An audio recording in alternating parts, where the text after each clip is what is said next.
하나님 사랑에 담긴 것은 이것이다. 하나님 사랑에 담긴 것은 이것이다. 이사야 49장 14절에서 18절의 말씀 가지고 오늘 메시지를 선포하겠습니다. 하나님 사랑 이야기를 좀 하겠습니다. 오늘 본문 성경을 보면 하나님의 사랑 이야기가 나옵니다. 구약 이스라엘을 사랑하셨던 하나님은 여전히 오늘도 영적인 우리 이스라엘 된 우리들을 사랑하신다. 이게 핵심이죠. 분명히 이스라엘 백성들을 사랑하셨던 그 하나님이 또한 우리 하나님이시고 나의 하나님이신데 그 하나님이 우리를 여전히 사랑하신다는 것입니다. 그 증거로 보았을 때 왜 우리를 구원하셨을까요? 한번 생각해 보십시다. 우리가 구원받았는데 하나님의 자녀가 되었는데 왜 우리를 사랑하셨을까? 구원하셨을까? 또 우리를 택하셨을까? 라고 얘기할 때 정답은 우리를 사랑하시기 때문입니다. 그렇죠? 우리를 사랑하시기 때문입니다. 그 사랑이 바로 우리 인생의 구원의 원동력이 되었고 또 파이팅 해주셔서 승리의 원동력이 되기도 합니다. 자, 오늘 본문의 역사적 배경을 보면 BC 7세기경이에요. 남북 분단 시대에 이 북이스라엘은 남북으로 갈라지는 분단 시대의 북이스라엘은 우상 숭배를 하다가 또 범죄를 하다가 우상 숭배를 하면서 범죄 저지르고 이 사이클이 그랬어요. 계속 그랬어요. 그래서 아수르국 제국에게 멸망을 하고 맙니다. 그 비극의 역사를 반면교사로 삼고 정신을 차려야 되는데 남유다는 그 전체를 또 밟고 있는 거예요. 결국 하나님은 바벨론 제국을 통해서 그들을 징계하려고 작정하셨습니다. 이스라엘 백성 다수가 그래서 결과적으로 바벨론 포로로 끌려가고 나라가 멸망할 것이다라는 그런 모습, 그런 예언입니다. 이런 말씀으로 이사야 선지자가 예언했는데 동시에 그것만 예언한 게 아니라 이제 멸망할 것이다, 포로로 잡혀갈 것이다, 거기까지 얘기한 것이 아니라 그 다음도 이야기를 해주셨어요. 동시에 포로 귀환과 이스라엘의 회복도 예언을 하셨다라는 거예요. 하나님은 보세요. 이스라엘을 사랑하셔서 징계하시고 연단하신 것뿐 아니라 결코 그들을 버리시는 것은 아니었다는 거죠. 지금 내가 힘들고 어려워요. 나는 이제 실패하고 아무것도 없는 것 같은데 그것은 하나님께서 연단의 과정에 있다면 거기가 끝이 아니고 그 다음이 있다라는 거예요. 우린 그 다음을 생각지 못하고 낙심하고 좌절할 때가 있습니다. 하지만 하나님의 마음을 잘 몰랐던 여러분, 오늘 본문에 보면 남유다의 이스라엘 백성들은 아무런 지금 현실만 보고 낙심을 하죠. 그리고 하나님을 원망합니다. 14절 보세요. 오직 시온이 이르기를, 시온, 이스라엘이죠. 이스라엘이 이르기를, 이스라엘 백성들을 가리키는 건데 여호와께서 나를 버리시며 주께서 나를 잊으셨다 하였거든요. 이스라엘 백성들이 여호와께서 나를 버리시며 주께서 나를 잊으셨다. 그렇게 원망하고 한탄하는 겁니다. 여호와 하나님이 나를 버렸어. 나를 잊었어. 여러분 이처럼 낙심천만하고 있는 이스라엘에게 이사야 선지자는 하나님 말씀을 전합니다. 그 내용이 무엇입니까? 하나님 사랑 이야기입니다. 하나님 여전히 이스라엘을 사랑하신다는 겁니다. 근데 사랑하신데 그 사랑은 인간의 사랑과 비교할 수 없대요. 완전한 사랑. 한마디로 말해서 절대 무한의 사랑. 끝이 없는 사랑. 그 사랑의 크기와 길이는 엄청납니다. 문자 그대로 하늘 땅보다 더 큰 사랑이요. 끝이 없는 영원 무궁한 사랑이라는 거예요. 자, 15절 보세요. 어떻게 비교가 돼요? 여인이 어찌 그 젖 먹는 자식을 잊겠으며 자기 태에서 난 아들을 긍휼히 여기지 않겠느냐? 그들은 혹시 잊을지라도 나는 너를 잊지 아니할 것이라. 젖먹이 아기를 가진 여인이 어찌 그 자식을 잊겠으며 그러면서 반문하죠. 결코 잊지 못합니다. 부모의 사랑은 그토록 큽니다. 하지만 하나님의 사랑은 어떻다고요? 비교가 안 될 정도로, 이것과 비교가 안 될 정도로 크고도 크다는 것입니다. 2001년에 발생한 9.11 테러 당시 이야기입니다. 뉴욕의 세계 무역센터 빌딩이 이 알카이다 항공기 자살 테러 공격을 받고 무너졌죠. 그때 저는 캐나다에 있었는데 그 잔해에서 구조 작업을 하던 중에 이런 일이 있었답니다. 참 가슴 아픈 일인데요. 어른 손이 잘린 채 발견되었는데 이 손을 꽉 쥐고 있는 거예요. 그래서 이 손을 펴보니까 그 안에 어린 아이의 손이 있더랍니다. 마지막 순간까지 어린 자식을 보호하려고 사력을 다했다는 것을 알 수 있죠. 자기가 죽는 한이 있어도 어린아이 손을 잡고 같이 있었다는 거예요. 부모의 사랑이 이렇게 큽니다. 하지만 완전히 보호할 수 없는 불완전한 사랑이에요. 그죠? 부모가 이렇게 사랑이 있었지만 구하지 못했잖아요. 안타까운 사랑입니다. 반면에 하나님의 사랑은 절대 무한의 사랑이라는 것이죠. 특별히 하나님이 그 큰 사랑으로 우리를 결코 잊지 않으시겠다는 게 얼마나 놀랍고 감사한지 모릅니다. 저는 오늘 말씀 제목을 하나님 사랑에 담긴 것은 이것이다. 이 제목으로 정했어요. 하나님 사랑에 담긴 것은 이것이다. 하나님의 사랑의 항아리가 있는데 그 항아리 뚜껑을 열어보면 무엇이 들어있는 거. 그걸 한번 상상하면서 오늘 말씀을 좀 보겠습니다. 다시 말하면 내가 진정으로 하나님 사랑 가운데 젖어 있고 그 사랑을 확신하고 있다라면 내 삶에 어떤 변화가 어떤 일이 일어나느냐 그걸 좀 보고자 하는 거예요. 첫 번째입니다. 하나님의 사랑의 그 항아리 열어보면 거기에 담긴 게요. 반드시 회복이 있다는 거예요. 하나님은 우리를 징계도 하시고 연단 가운데 허락도 하시지만은 결국은 뭔지 아십니까? 회복이에요. 회복. 하나님 사랑에는 회복이 담겨 있습니다. 자, 16절 보십시오. 내가 너를 내 손바닥에 새겼고 너의 성벽이 항상 내 앞에 있나니. 저는요, 사랑하면 회복된다고 생각합니다. 인간적으로도요, 서로가 사랑을 하면요, 점점 상처들이 회복이 됩니다. 사랑은 그렇게 좋은 거거든요. 하물며 하나님을 사랑하면 어떤 일이 벌어질까라는 거예요. 당연히 회복이 되죠. 여기에 손바닥에 이름을 적어놓고 성벽을 지켜본다는 것은 예루살렘 성이 회파되고 무너질지라도 그 성벽을 지켜보면서 보호하시다가 결국은 어떻게 하시겠다? 회복시켜 주시겠다는 거거든요. 회복시켜 주시겠다는 거예요. 결국은. 이것은 단순히 기억하는 게 아니라 모든 것을 책임져 주시는 사랑입니다. 그리고 이스라엘 백성의 이름을 하나님의 손바닥에 새겼다고 말씀합니다. 의인법으로 설명한 것이죠. 고대인들은 소유나 기념을 표시하기 위해서 몸에 문신을 하는 풍습을 갖고 있었습니다.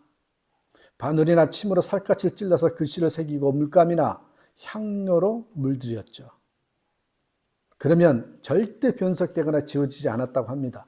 그와 같이 눈에 가장 잘 보이는 손바닥에 자기 백성 이름을 새겨놓음으로써 절대 잊을 수 없다. 이 말씀 뭔지 아십니까?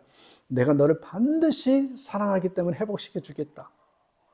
이렇게 말씀하시는 거예요. 어떻게 보면 우리는 이미 끝에는 회복이 되어 있는 상태로 갈 수밖에 없는 존재들이잖아요. 왜요? 죽어서 천국 가는 존재들이기 때문에. 이 땅 가운데서 고생하고 힘들고 내가 원하는 대로 되지 않지만은 하나님 나라에 갔을 때는 이미 우리의 모습이 어떤 모습일까 생각해 봤을 때 저는 당연히 회복이라고 생각합니다. 자, 두 번째 하나님 사랑의 상자를 열었더니 항아리를 열어봤더니 뭐가 담겨 있느냐? 기억이라는 단어입니다. 기억. 우리가요, 관심이 있으면 사랑을 하면 기억하게 되어 있어요. 미안하지만 잊어버렸어요. 그러면 그 사람의 사랑을 점검해 봐야 됩니다. 자, 두 번째가 하나님 사랑의 상자 속에 저는 기억이 담겨 있다. 사랑하면 기억하게 되어 있다라는 건데 심지어 하나님을 배반해도 실수하거나 범죄해도 멀리 떠나가도 여전히 기억하시고 기다려 주신 분이 누구시다? 우리 하나님이시거든요. 돌아오라고 징계하실지언정 결코 버리지 않으신 분이 우리 하나님이셔요. 있는다면 인간 편에서는 있는 것입니다. 포기한다면 인간 편에서 포기하는 것이죠. 하나님은 절대로 잊지 않고 포기하지 않으신다는 거예요. 잊지 않는 큰 사랑, 그게 하나님의 사랑이거든요. 그렇습니다. 기억하는 게 사랑입니다. 만일 잊어버리면 사랑이 없거나 사랑이 부족하기 때문이겠죠. 2004년에 개봉이 됐던 영화 중에 내 머릿속에 지우개라는 영화가 있습니다. 정우성 배우와 손예진 씨가 주연했던 감동적인 사랑의 드라마라고 하죠. 건망증이 심한 여자가 남자를 만나서 연애를 하다가 결혼합니다.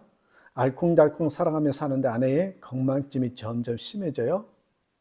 도시락을 쌌는데 반찬은 없고 밥만 2개를 쌓는 이런 일이 잦아집니다.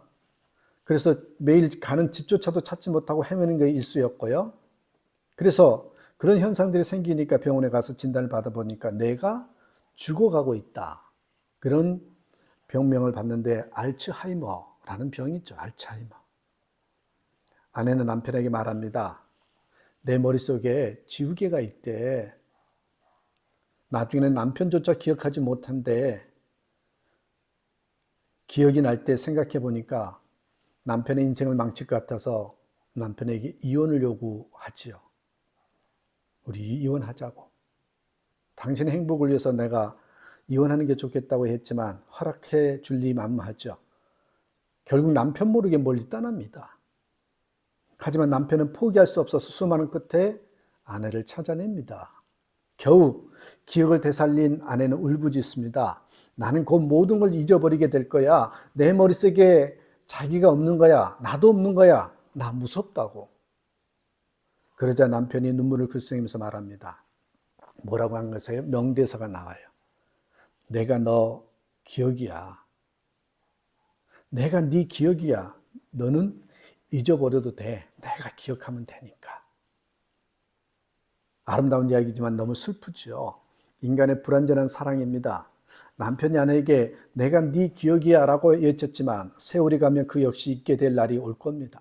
아무리 기억하려고 해도 결국은요 잊어버리는 게 인간입니다. 그런데 하나님은 정말로 잊지 않으십니다. 절대로 나를 잊지 않으십니다. 하나님만이 진짜로 나에게 말씀하십니다. 예, 내가 너 기억이야.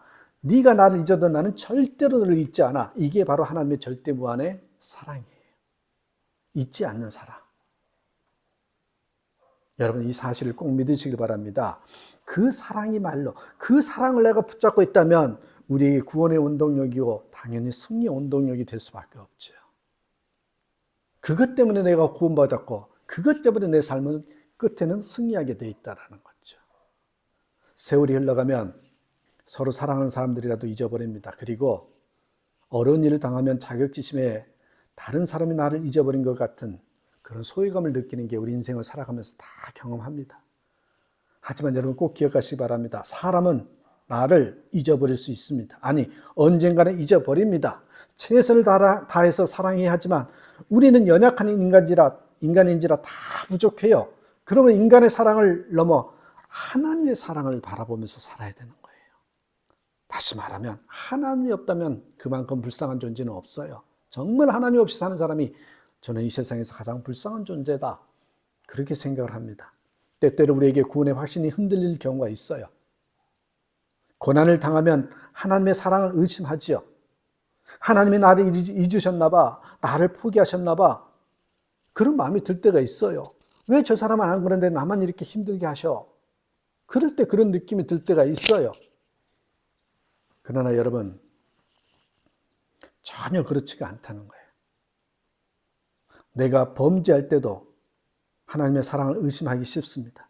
내가 이 모양이니까 하나님이 나를 싫어하실 거야. 나를 버리실지 몰라. 내가 하나님을 멀리하고 잊고 살면서도요 오히려 오해하기도 합니다.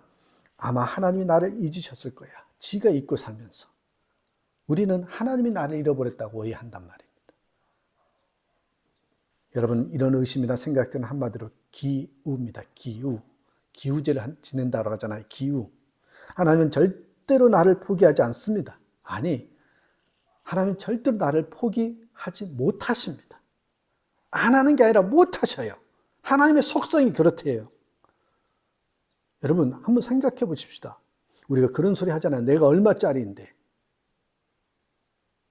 여러분, 요 빵을 하나 사면 이거는 5,000원짜리. 그럼 5,000원이잖아요. 근데 우리는 얼마짜리일까요?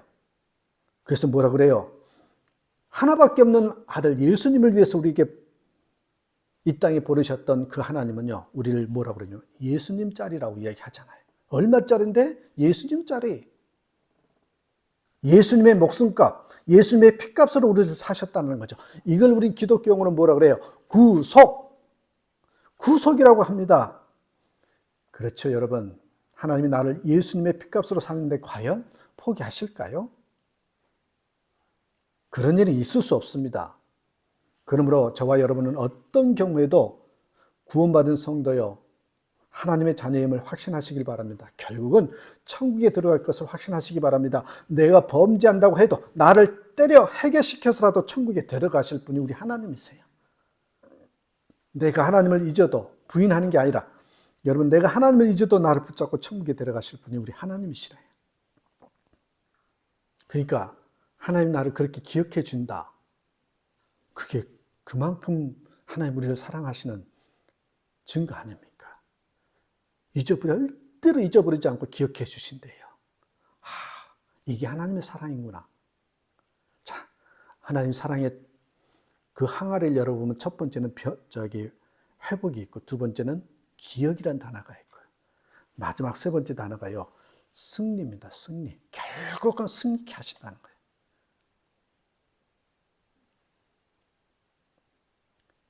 여러분, 사랑하면 파이팅이 됩니다. 파이팅이 돼요. 사랑하면 힘이 생긴단 말이에요. 하나님의 큰 사랑을 알기에 우리는 험한 세상을 살지라도 반드시 승리할 수 있다. 이 확신을 가질 수 있습니다. 자, 18절에 보세요. 18절. 내 눈을 들어 사방을 보라. 그들이 다 모여 내게로 오느니라. 나 여호와가 이르노라. 내가 나의 삶으로 맹세하노니 내가 반드시 그 모든 무리를 장식처럼 몸에 차며 그것을 띠기를 신부처럼 할 것이라. 이방인들까지 이스라엘의 영광을 보고 모여들 것을 예언합니다. 그들도 하나님의 백성이 되면 이스라엘이 구원받은 이방인 성도들을 마치 장식을 몸에 차고 다니는 것처럼 자랑스럽게 여기게 될 것입니다. 놀라운 승리의 역사입니다. 여러분, 우리는 하나님이 사랑해 주시는 성도에게 고난 중에서도 반드시 승리합니다. 이건 제 이야기가 아니라 바울이 이렇게 이야기를 했어요. 로마서 8장 35절 뭐래요? 누가 우리를 그리스도의 사랑에서 끊으리요? 환난이나 공고나 박해나 기근이나 적신이나 위험이나 칼이랴. 37절. 그러나 이 모든 일에 우리를 사랑하신 이로 말미암아 우리가 넉넉히 이기느니라. 세상에서 환난과 핍박이 닥쳐와도 크고도 놀라운 예수님의 사랑 때문에 반드시 승리한다. 이 말씀입니다. 때때로 우리의 삶 가운데 어려운 일들이 많이 발생합니다. 하지만 하나님의 사랑이 우리를 붙잡고 있기 때문에 결국은 승리한다. 이 메시지요. 로마서 8장 28절 다 아시잖아요. 로마서 8장 28절에 우리가 알거니와 하나님을 사랑하는 자, 곧 그의 뜻대로 부르심을 입은 자들에게는 모든 것이 합력하여 선을 이루느니라. 이룬다고 했습니다. 이런저런 일들이 있고 환난과 시련이 많아도 나중에 보면 모든 것이 합력하여 선이 되는데 그게 다 하나님 사랑 덕분이라는 것입니다. 뭐 때문에? 하나님의 사랑 때문에. 그러니까 하나님의 사랑을 입은 성도들은 실패하는 것 같지만 성공하고 패배하는 것 같지만 끝내는 결국은 승리한다. 승리예요, 승리. 왜? 하나님의 사랑이 있기 때문에. 우리 앞에 고난이 닥쳐와도 기도하며 인내하면 하나님이 주신 승리의 역사를 반드시 경험하게 됩니다. 눈앞에 현실만 보면 앞날이 암담해 보입니다. 지금까지 안 됐는데 새삼스럽게 하나님이 도와주시겠나 의심이 들기도 합니다. 그럼에도 불구하고 결론은 승리라는 거예요. 그러므로 다 끝났다고 생각될 때에도 조금 더 기도하며 인내하시길 바랍니다. 그러면 하나님의 승리를 경험하게 될 것입니다. 아니, 힘들더라도 오늘 한 걸음만 또 뚜벅뚜벅 걸어가겠다고 그 마음으로 한번 걸어가 보십다는 거예요. 그러면 끝이는 승리가 있다는 거예요. 그 과정은 힘들지만. 부대를 드나들며 군 선교를 하는 어느 목사님의 간증이에요. 병사 한 명을 전도해서 너무 기뻤답니다. 그런데 그 병사가 막사 공사를 하다가 크게 부상을 당해서 병원에 입원하게 됐습니다. 아직 초신자인데 큰 고난을 당했으니 혹시 시험에 들지 않을까 걱정스러웠답니다. 병원 신방을 갔더니 아니나 다를까 그가 원망과 불평을 잔뜩 넣어놓은 것입니다. 예수 믿으면 하나님이 지켜주신다면서요. 그런데 왜 제가 이렇게 크게 다친 거죠? 천사는 그때 졸았나요? 하나님 휴가 중이셨어요? 빈둥거리면서 빈정대면서 원망으로 가득한 그에게 구구하게 설명할 수 없어서 침묵하다가 잠시 기도하고 돌아올 수밖에 없었답니다. 그러면서 한마디만 끝에 가서 남기고 돌아왔대요. 그 한마디가 뭐냐면 지금은 몰라도 아마 하나님의 계획이 있을 겁니다. 지금은 몰라도 아마 하나님의 계획이 있을 겁니다. 그리고 나서요 한참 후에 인사로 오겠다고 연락이 왔습니다. 그가 결혼했다면서 한 여성과 함께 찾아왔는데 그는 겸연쩍은 표정으로 사연을 이야기했습니다. 장기간 입원 중에 그때 아파서 다쳐서 병원에 입원 중에 간호장교가 와서 물리치료도 해주고 주사도 놔주고 그러는 동안 두 사람은 사랑하게 되었고 마침내 결혼했다는 것이었습니다. 그는 웃으면서 이렇게 말했습니다. 하나님께서 이런 계획이 있으셨나 봐요. 그렇습니다. 하나님이 하시는 일은 아무도 못 말립니다. 반드시 이루어집니다. 하나님의 택한 성도를 사랑하시기 때문에 항상 지켜보고 계십니다. 그래서 절대로 잊지 않고 기억하십니다. 그래서 제가 늘 이야기하죠. 하나님의 섭리, 하나님의 방법은 뭐냐? 세 가지를 이야기합니다.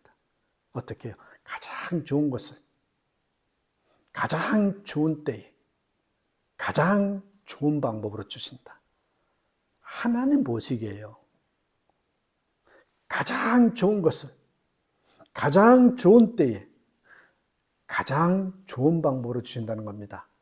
그걸 3 best라고 그랬는데요. The best thing, 가장 좋은 것을, the best time, 가장 좋은 때, in the best way, 가장 좋은 방법으로. 이게 바로 성도의 긍정적인 승리입니다. 그러므로 하나님의 사랑을 알기, 아니 내가 하나님의 사랑을 입은 자이기에 이제는 어떤 경우에도 이 패배의식이 아닌 반드시 결국 나는 승리한다, 이 확신 가운데 사시자는 거죠. 자, 정리합니다. 하나님의 항아리에 담긴 것은 뭐가 있었어요? 회복, 기억, 승리입니다.